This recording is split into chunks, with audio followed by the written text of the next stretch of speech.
Namaku Arman, usia 34 tahun. Di balik penampilanku yang sederhana, aku adalah pemilik tambang batu bara terbesar di wilayah Kalimantan Timur. Perusahaan yang kudirikan dari nol kini mempekerjakan lebih dari 800 orang. Tapi, meski bergelimang harta, aku masih sendiri. Bukan karena tak ada yang mau, tapi karena aku sulit menemukan wanita yang mencintaiku, bukan karena uangku. Sampai suatu hari, saat sedang menghadiri kegiatan sosial di pedalaman desa tempat salah satu tambangku berada, aku bertemu Lesti, seorang guru cantik, sederhana, dan anggun. Ia adalah anak dari kepala sekolah SD di sana. Cara dia mengajar dan memperlakukan anak-anak membuatku terpikat. Sifatnya tulus dan penuh kasih. Sejak itu, aku mulai sering datang ke desa itu. Tapi bukan sebagai Arman sang bos tambang. Aku menyamar menjadi pekerja proyek biasa, mengenakan kaos usang dan sepatu butut. Aku pura-pura menyewa kontrakan kecil dan naik motor tua. Banyak orang tak mengenal siapa aku sebenarnya. Bahkan Lesti dan ayahnya, Pak Rauf, kepala sekolah itu, menganggapku hanya tukang gali batu yang kebetulan sering lewat di depan sekolah. Meski begitu, aku tak menyerah. Aku mulai mendekati Lesti, pelan-pelan membantu memperbaiki genteng sekolah yang bocor, menyumbang beberapa buku tanpa menyebut nama, dan sesekali mengantar Lesti pulang jika motornya mogok. Tak mudah memang, tapi aku yakin, kalau cintanya tulus, dia akan menerima aku apa adanya. Tapi aku belum tahu, penghinaan besar akan menantiku saat aku melangkah lebih jauh.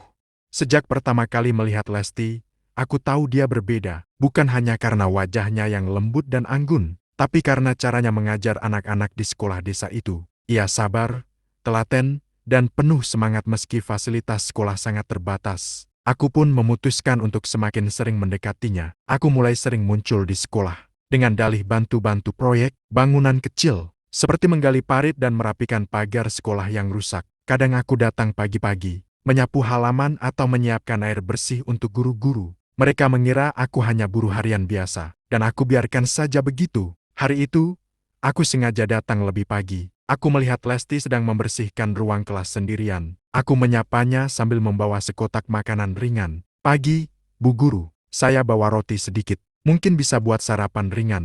Lesti awalnya menolak dengan halus. "Wah, nggak usah, Mas, malah repot." "Ah, ini titipan ibu warung tadi, katanya buat para guru. Saya cuma ngantar aja," jawabku berbohong sedikit, sambil tersenyum. Lesti akhirnya menerimanya. Sejak itu, ia mulai lebih ramah padaku. Bahkan sesekali kami bercakap di sela-sela jam istirahat. Ia bercerita tentang mimpinya ingin bangun taman baca anak-anak, dan hatiku semakin jatuh padanya. Namun tidak semua orang senang. Beberapa guru dan staf sekolah mulai memandangku sinis, termasuk Pak Rauf, kepala sekolah, yang ternyata adalah ayah kandung Lesti. Suatu siang, aku melihat Lesti membawa banyak buku dari koperasi sekolah. Aku tawarkan bantuan. "Sini, biar saya bantu angkat, Bu." Sebelum Lesti menjawab, tiba-tiba Pak Rauf muncul dari balik pintu dan menatapku tajam. "Kamu, buruh proyek? Ngapain sering-sering ke sekolah? Ini tempat pendidikan, bukan pasar." Aku hanya menunduk dan meminta maaf. "Maaf, Pak, saya cuma bantu." "Sudah, jangan dekati anak saya lagi. Kami tahu siapa kamu." Waktu itu aku hanya bisa tersenyum kecil dan berlalu. Aku tidak marah. Aku hanya heran. Bagaimana bisa seseorang langsung merendahkan orang lain hanya dari penampilannya? Aku tetap sabar. Tapi dalam hati aku tahu, waktu akan menunjukkan siapa aku sebenarnya. Karena sekolah itu sebenarnya berdiri di atas yayasan yang aku miliki. Meski dihina dan diusir secara halus oleh Pak Rauf, aku tidak menyerah. Entah mengapa, aku merasa Lesti tidak sama seperti ayahnya. Dia tidak memandang rendah orang hanya karena penampilan atau pekerjaan. Dan keyakinan itu semakin kuat setelah kejadian hari itu. Besoknya, saat aku datang ke sekolah lagi untuk bantu memperbaiki talang air yang bocor, Lesti mendekatiku diam-diam saat istirahat. "Mas Arman, maaf ya soal kemarin. Ayah saya memang agak keras," katanya pelan, sambil menghindari tatapan guru-guru lain. Aku hanya tersenyum. "Tidak apa-apa, Bu Guru, saya sudah terbiasa. Saya cuma niat bantu, itu saja." Sejak saat itu, hubungan kami makin dekat. Kami mulai sering ngobrol tentang pendidikan, anak-anak sekolah, bahkan tentang hidup sederhana di desa. Lesti ternyata wanita cerdas dan sangat idealis. Ia punya impian membangun taman baca, kelas keterampilan, dan pendidikan gratis untuk anak-anak miskin. Diam-diam aku kagum. Hatinya tulus. Ia tidak tahu siapa aku sebenarnya, dan mungkin justru itu yang membuatku nyaman. Kadang, Saat sore menjelang, aku pura-pura lewat depan rumahnya sambil dorong sepeda tua. Ia akan melambaikan tangan dari teras, dan kami berbincang sebentar. Namun semua itu kulakukan dalam diam, tanpa banyak terlihat orang. Karena aku tahu, keluarganya terutama ayahnya masih memandangku rendah. Aku juga tahu, beberapa guru mulai menggunjing. Mereka heran kenapa Lesti begitu ramah pada pria seperti aku. Ada yang bilang aku tak tahu diri. Ada yang bilang aku cuma cari muka supaya bisa dekat anak kepala sekolah. Tapi aku tak peduli. Aku tidak sedang cari pengakuan. Aku hanya ingin tahu, apakah Lesti mampu mencintaiku saat aku dalam rupa sederhana seperti ini. Bukan karena status, bukan karena kekayaan. Di satu sisi, aku mulai merasakan hal yang lebih dalam. Aku jatuh cinta beneran. Dan cinta itu membuatku berani melangkah ke tahap selanjutnya. Aku ingin melamar Lesti, namun aku tak tahu bahwa lamaran itu akan menjadi momen paling memalukan dalam hidupku. Setelah berminggu-minggu mengenal Lesti lebih dalam, aku semakin yakin dia wanita yang selama ini aku cari. Sederhana, cerdas, berhati lembut, dan tak mudah sila oleh harta. Maka, aku pun memberanikan diri untuk datang ke rumahnya secara resmi. Bukan sebagai bos tambang, bukan juga dengan mobil mewah dan jas mahal. Aku tetap menyamar sebagai Arman si buruh proyek kaos lusuh, celana pudar, dan sepeda tua. Aku ingin tahu, bisakah cintaku diterima tanpa semua kedok kekayaan itu? Sore itu, aku membawa satu kotak kue dan sedikit buah tangan. Berjalan kaki ke rumah Pak Rauf, aku sudah mempersiapkan diri lahir dan batin. Waktu aku mengetuk pintu, Lesti yang membukanya. Ia terlihat gugup. Mas Arman, ada perlu apa ke sini? Saya ingin bicara dengan ayahmu, boleh? Tak lama, keluarlah Pak Rauf bersama istrinya. Begitu melihatku, ekspresi wajah mereka langsung berubah. Kamu lagi, kata Pak Rauf ketus. Mau apa kamu datang ke rumah ini? Aku menarik napas, lalu berkata dengan sopan. Maaf, Pak, saya datang bukan untuk mengganggu. Saya datang dengan niat baik. Saya ingin melamar anak Bapak, Lesti. Suasana seketika hening. Lesti menunduk kaget, sementara ibunya menatapku dari atas ke bawah, seolah melihat makhluk hina. Apa? Kamu melamar anak saya? Bentak Pak Rauf. Kamu pikir anak saya itu mainan? Kamu itu siapa? Tukang gali parit yang sok jadi pangeran. Aku mencoba tetap tenang. Saya memang bukan siapa-siapa, Pak, tapi saya serius. Saya tulus mencintai Lesti, dan saya ingin membawanya ke arah yang halal. Ibu Lesti tertawa sinis. Bawa kemana? Ke gubuk keratmu itu, pakai sepeda butut. Mau kasih makan anak orang apa? Mimpi jangan ketinggian. Lesti tampak ingin bicara, tapi mulutnya seperti terkunci. Dengar, Arman, ujar Pak Rauf lagi. Kamu nggak pantas jadi bagian dari keluarga kami. Kamu miskin, tak berpendidikan, tak punya masa depan. Pergi dari sini sebelum aku usir dengan sapu. Perlahan aku bangkit dari kursi dan menunduk sopan. Baik, Pak, saya minta maaf kalau sudah lancang. Terima kasih sudah meluangkan waktu. Aku melangkah pergi dengan tenang. Tapi dalam hati, aku merasa teriris. Aku dihina bukan karena sifatku, tapi karena penampilanku. Dan mereka belum tahu. Sekolah tempat Pak Rauf menjabat itu, gaji guru-gurunya, bahkan program bantuan untuk siswa semua berasal dari dinding yayasan yang aku dirikan diam-diam. Aku tak akan marah, tapi aku juga tak akan diam. Karena sebentar lagi, seluruh wajah sombong itu akan ditampar kenyataan. Keesokan harinya, desas-desus tentang lamaran buruh miskin kepada anak kepala sekolah menyebar cepat. Para guru di sekolah mulai berbisik-bisik saat aku lewat. Ada yang menertawakan, ada yang sinis, dan bahkan ada yang terang-terangan menyindirku di depan murid-murid. Itu tuh, si Arman, buruh proyek yang berani-beraninya ngelamar anak kepala sekolah, kata salah satu guru sambil cekikikan. Aku hanya tersenyum dan tetap bantu-bantu di sekitar sekolah. Pura-pura tidak peduli, tapi di dalam hati, aku menyimpan luka, bukan karena lamaran ditolak, tapi karena harga diriku diinjak-injak tanpa mereka tahu siapa aku sebenarnya. Hari itu, aku kembali ke sekolah untuk menyumbangkan beberapa rak buku dan peralatan kelas yang rusak. Tentu saja aku tetap melakukannya. Tanpa menyebut nama aku titipkan pada tukang kayu lokal untuk memasangnya. Tapi saat aku datang untuk sekadar melihat proses pemasangan, aku langsung diadang oleh Pak Rauf dan dua guru lain di depan pagar sekolah. Kamu lagi, bentaknya. Sudah saya bilang, jangan pernah datang ke sini lagi.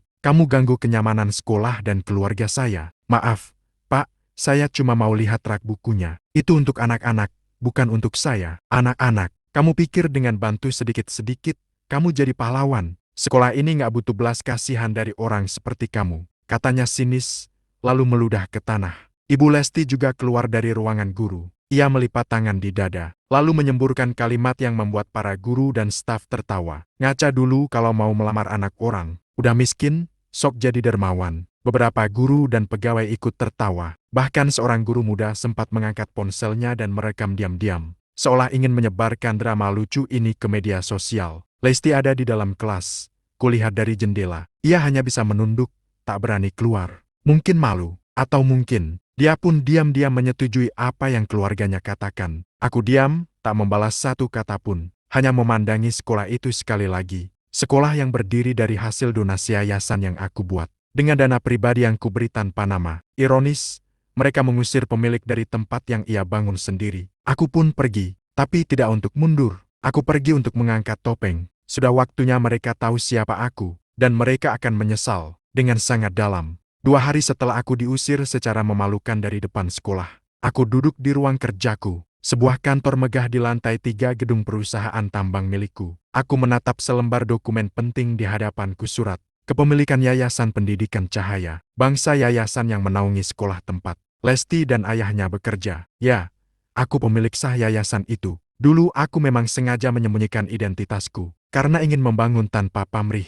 cukup di balik layar. Tapi kali ini berbeda. Harga diriku diinjak, niat tulusku dihina, bahkan bantuan untuk sekolah dianggap sebagai sampah dari orang miskin. Maka hari itu, aku memanggil sekretaris dan tim legal yayasan. Aku menandatangani surat evaluasi kepemimpinan sekolah dan mempersiapkan kunjungan mendadak ke sekolah bersama tim hukum, mobil yayasan, dan beberapa wartawan pendidikan lokal yang biasa meliput kegiatan sosial. Pagi harinya, aku datang ke sekolah dengan mobil Elvard hitam, diiringi mobil dinas yayasan. Begitu turun, semua mata tertuju padaku. Penampilanku sudah berubah ke kemeja putih bersih, jas resmi, dan sepatu kulit mengkilap. Para guru mulai saling berbisik. Pak Rauf keluar dari ruangannya, wajahnya memucat. Itu bukan Arman yang itu kan? Aku menatapnya lurus. Selamat pagi, Pak Rauf. Izinkan saya memperkenalkan diri secara resmi. Nama saya Arman Pratama. Saya pemilik dan ketua utama Yayasan Cahaya Bangsa yang menaungi sekolah ini. Semua yang hadir terdiam. Beberapa guru hampir tak bisa menyembunyikan keterkejutannya. Sekretaris yayasan membagikan dokumen dan menjelaskan maksud kedatangan kami. Evaluasi mendesak atas etika dan kepemimpinan di lingkungan sekolah. Kami mendapat laporan bahwa ada tindakan diskriminatif, penghinaan terhadap warga yang datang dengan niat baik, serta penyalahgunaan kekuasaan oleh pimpinan sekolah, ucap tim hukum yayasan. Pak Rauf mulai berkeringat. Ia mencoba tersenyum paksa. Maaf Pak Arman, ini hanya salah paham. Bukan salah paham, Pak, potongku tenang. Bapak mengusir saya, mempermalukan saya di depan guru dan murid, bahkan menolak lamaran saya hanya karena saya tampak miskin. Semua guru terdiam, beberapa mulai tertunduk malu. Lesti keluar dari ruang kelas. Matanya membelalak saat melihatku berdiri dengan wibawa dan elegan di depan sekolah. Mas Arman, aku menoleh padanya sebentar, lalu kembali fokus ke inti kunjungan. Hari itu, aku tidak marah. Aku hanya menyampaikan bahwa semua tindakan punya konsekuensi, dan konsekuensi untuk mereka akan datang lebih cepat dari yang mereka kira. Hari itu menjadi hari yang tak akan pernah dilupakan oleh seluruh warga sekolah.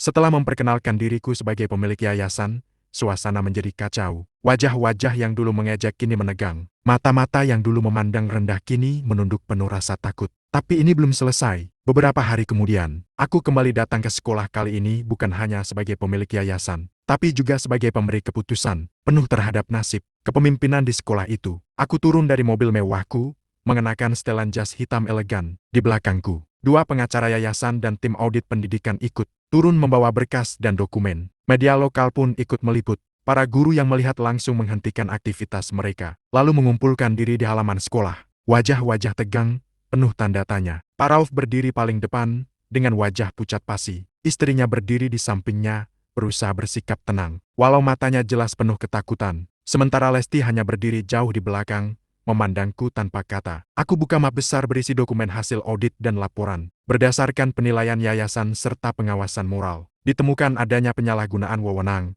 tindakan penghinaan, dan diskriminasi terhadap individu yang datang ke sekolah ini. Yang kebetulan adalah saya sendiri, ujarku tegas. Kami memutuskan, per hari ini, Pak Rauf diberhentikan dari jabatannya sebagai kepala sekolah. Seluruh hak dan fasilitas dicabut, termasuk jabatan istri sebagai pengurus koperasi. Seketika terdengar gumaman kaget dari para guru. Apa? Pak Rauf dipecat. Astaga, ini beneran. Pak Rauf mencoba bicara. Pak Arman, mohon beri saya kesempatan. Saya kilaf. Saya tidak tahu siapa Anda sebenarnya. Aku menatapnya tajam, namun tetap tenang. Justru itu, Pak, karena saya berpura-pura miskin, saya bisa melihat siapa yang benar-benar punya hati, dan siapa yang hanya menghormati karena status. Lesti menutup mulutnya, air matanya mulai menetes. Ia tahu ayahnya salah, tapi semuanya sudah terjadi. Beberapa guru yang dulu ikut menertawakan dan mempermalukanku pun mulai gelisah. Takut mereka juga akan ikut terseret. Namun aku tak datang untuk balas dendam kepada semua orang. Aku hanya ingin memberi pelajaran bahwa menghina orang karena penampilan adalah kesalahan fatal. Dan bahwa kemuliaan seseorang tidak bisa dinilai dari baju yang ia pakai, tapi dari sikap dan hatinya. Hari itu, Pak Rauf dan istrinya keluar dari sekolah tanpa disalami siapapun. Mereka ditinggalkan dalam rasa malu dan terpukul. Sementara aku melangkah masuk ke ruang kepala sekolah untuk menunjuk pengganti baru yang lebih pantas dan berintegritas. Hari-hari setelah pemecatan Pak Rauf, suasana sekolah berubah drastis. Para guru kini lebih sopan, lebih berhati-hati, dan tak lagi memandang siapapun dengan sebelah mata. Namun di balik semua itu, bayang-bayang penyesalan masih membekas terutama bagi satu orang, Lesti. Sejak hari aku mengumumkan siapa aku sebenarnya, Lesti tak pernah lagi menatap mataku. Ia terus menghindar. Bahkan saat aku datang ke sekolah untuk rapat yayasan atau sekadar melihat perkembangan program bantuan pendidikan, suatu sore, aku memutuskan duduk di taman kecil belakang sekolah. Tempat aku dulu sering melihat Lesti mengajar anak-anak membaca. Di sana, tanpa aku sangka, Lesti datang, perlahan, dengan mata yang tampak bengkak karena menangis. Ia duduk di bangku taman, beberapa langkah dariku. Hening sejenak, hanya suara angin dan daun kering yang terdengar. Mas Arman, suaranya lirih, hampir tak terdengar. Maafkan aku, untuk semuanya. Aku menatapnya, mencoba tersenyum tenang. Tidak ada yang perlu dimaafkan. Kamu tidak pernah menghina aku. Tapi aku diam saja saat ayahku mempermalukanmu. Aku tahu itu salah. Aku harusnya membelamu. Tapi aku takut. Aku lemah. Matanya kembali berkaca-kaca. Air matanya jatuh. Ia menunduk dalam-dalam. Sekarang semua sudah terjadi. Dan aku kehilangan banyak hal, termasuk mungkin kehilangan seseorang yang benar-benar tulus padaku. Aku menarik napas panjang, lalu berkata pelan, aku memang datang ke sini menyamar. Tapi tujuanku bukan untuk menguji siapa-siapa. Aku hanya ingin tahu, apakah aku bisa dicintai bukan karena apa yang aku punya, tapi karena siapa aku sebenarnya. Dan kamu hampir membuktikan itu. Lesti menatapku, penuh harap. Apakah masih ada kesempatan kedua? Aku tak langsung menjawab. Aku tahu penyesalannya tulus.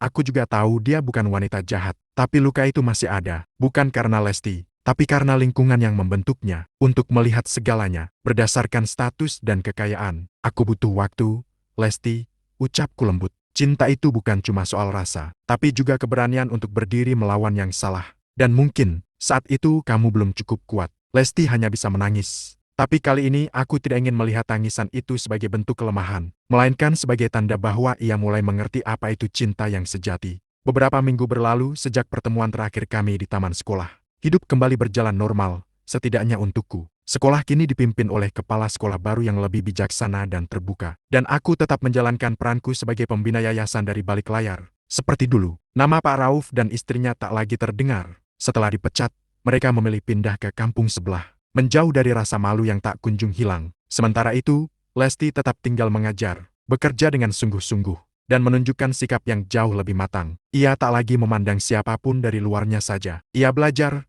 dan aku melihatnya, namun aku belum mendekatinya kembali. Bukan karena aku marah, tapi karena aku ingin waktu yang menyembuhkan, bukan sekadar kata maaf. Sampai akhirnya, di sebuah acara tahunan sekolah yang kebetulan aku sponsori, secara resmi tahun ini aku berdiri di depan para guru, murid, dan orang tua, memberikan pidato sederhana. Jangan pernah menilai orang dari sepatu atau sepedanya. Kadang, yang kau hina hari ini, bisa jadi pemilik masa depanmu besok. Semua tepuk tangan. Tapi aku hanya melihat satu arah ke arah seorang guru wanita di pojok ruangan yang tersenyum sembari meneteskan air mata. Lesti. Selesai acara, ia mendekat. Kali ini bukan dengan wajah takut atau ragu, tapi penuh keyakinan. Mas Arman, kalau saat itu aku berdiri membelamu, apakah semuanya akan berbeda? Aku tersenyum. Mungkin, tapi kalau semuanya berjalan terlalu mulus, kita tak akan pernah tahu siapa yang sungguh-sungguh. Lesti menunduk, lalu mengangguk. Kali ini tak ada tangisan, hanya kelegaan. Kalau begitu, biarlah aku belajar lebih lama, bukan untuk mengejarmu, tapi untuk menjadi lebih baik,